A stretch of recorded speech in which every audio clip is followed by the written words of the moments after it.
Hey, and welcome to the video. I am back. I missed Monday. Sorry about that. And before this, I had my 7-day morning ritual challenge. So check that out on YouTube. And it is May 21st, though, 2024.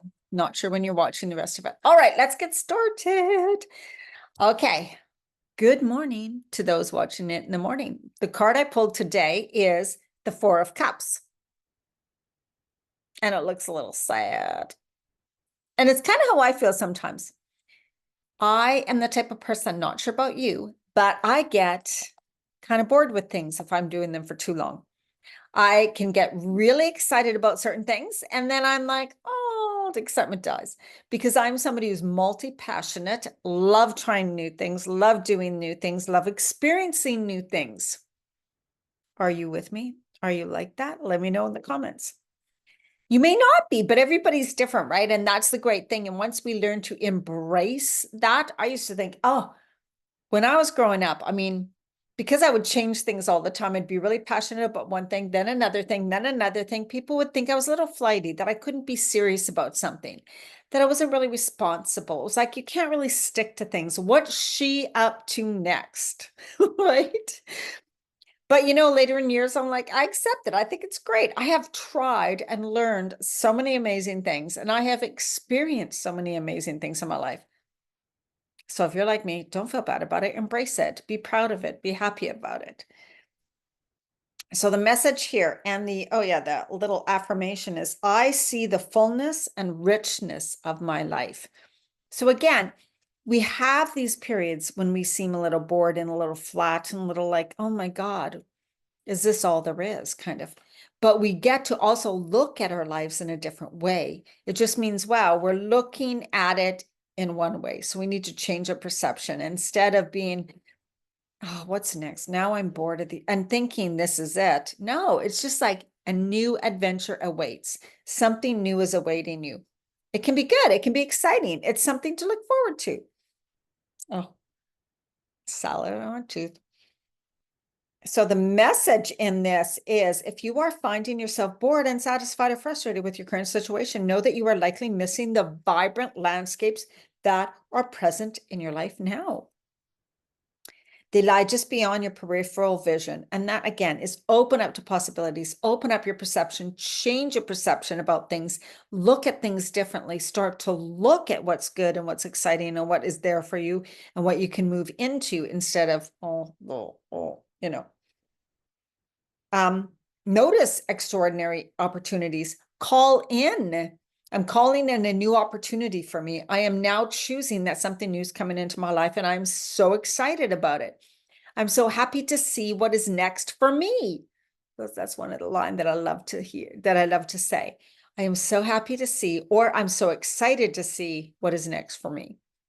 Because change for me is excitement. Change is it gets me excited about life again. It makes me feel passionate again. It lights me up. It brings back my life force. Oh, excuse me. I should have had water here. Right? But notice how you're feeling now. But don't let it take you down. Just move on to something new. What is going to be the next thing that excites you? Be open to it, right? And also, sometimes we think the grass is always greener on the other side. So we get disappointed with where, I'm so guilty of that, where we are now, because we are choosing, because we happen to be looking at the things that aren't going well or aren't good. And we're feeling flat in our life. We're feeling a bit disappointed in our life. So therefore our focus goes to that. So we need to say, no, I'm going to choose to be different. I'm going to choose to be excited about something new again. I'm going to choose to open up to new possibilities and opportunities. Okay. And the little passage I'm reading could be backwards. Think and Grow Rich. It's actually a whole lot of things. And it is just talking about symptoms of lack of persistence. So guilty, when I get bored, when I feel flat, when I'm like, oh, my persistence, I'll kind of give up on something. I will kind of like, okay, I'm just gonna like go about and do this and do that and numb out on Netflix and whatever, right? Go for a walk, and because nothing excites me. Nothing excites me. But when you are move on to the next, when you get excited about next, when you want to move forward and keep going, when you find something that excites you, right? It's that persistence. I'm not giving up on my life, right? I'm not. So what happens is it's because it's lack of interest in acquiring specialized knowledge when they say symptoms of lack of persistence. And that's another thing too. Are you continuing to learn and grow? And this is really why I lose interest in things, is because I've stopped growing in it. Now, I used to talk about menopause, perimenopause, healthy eating. And literally, I just got tired of talking about it. And it wasn't exciting me anymore. And I didn't want to do any more programs about it. I was feeling flat. And I'm like, I'm not learning and growing. I know it all that I wanted to learn about it. It's kind of lost my interest. So I need to move on to something new. And hence why I'm doing different kinds of videos, is because I'm like, I'm just excited to see what is next for me. I'm choosing to do what excites me in this moment. I'm choosing to do what has really helped me, what helps me move through these times when I'm feeling like, oh my God, is this all there is? What am I going to do now? And that is going back to you, changing your perception, changing your thoughts, looking at your beliefs differently, knowing that you are the one who is in control of your life and you get to choose what is next for you. Even if you can't make the big change right now, you can start and start being open up to new things, right? Even if you don't know what that will be. Weakness of desire is due to neglect in the choice of motives that impel action. The way they talk back in.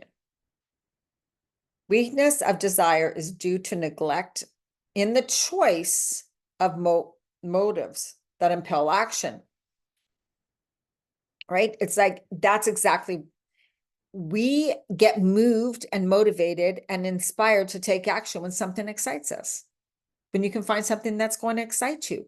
So when you're open to possibilities, when you think there possibly is something else there for me, I believe that I can find something else. I know that this next thing can be for me. Then you feel excited to move. Then you feel motivated to move. If you don't get into that thought pattern, you're not going to feel motivated. So stop waiting for something outside you, right? Is that you the one who chooses, and you are the one that continues to search, to look, to learn, to grow, to evolve, to change, to transform, because that's what keeps us moving forward in life.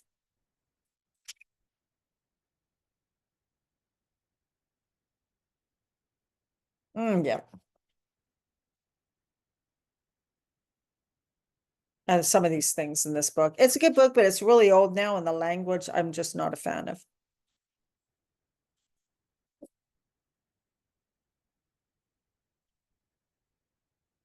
The great artists, writers, musicians, and poets become great because they acquire the habit of relying upon still small voice within them.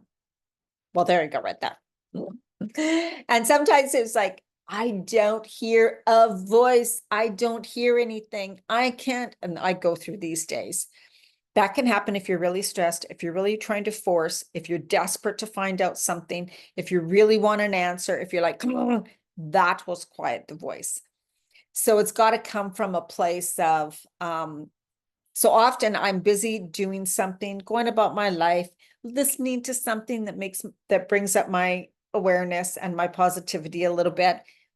And then I just allow, and then I just read something or I hear something, and that taps into something me, right? So everybody's different. Everybody here like receives inspiration in a different way. And for me, it is very much not by just sitting and meditating. I don't get it that way. It's by today I was listening to a podcast, and oh my God, it just boom, boom, boom, and inspiration and motivation and all of this. And I did a great video about it. And that is what happens for me. It's like I hear or see something that hits me in my soul. And then it's like it brings up all these ideas and stuff and motivation and inspiration. So maybe that's you, or maybe you are the type of person that hears your inspiration in the shower, or can sit and meditate and get like little voices or a little feeling within you. And it's like these sparks come up, right? Do what works for you. Know that what works for one person doesn't work for everybody, right? So find your way of receiving this inspiration and be open to it coming in many ways. You could see a license plate, you could see a poster on the wall, you could walk into a coffee shop and you can overhear people talking. It can come in many ways. Get out there, be available, be open to opportunities, be open to hearing things.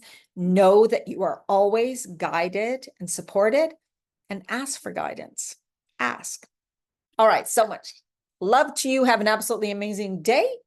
And I will be back on Friday with the videos like this.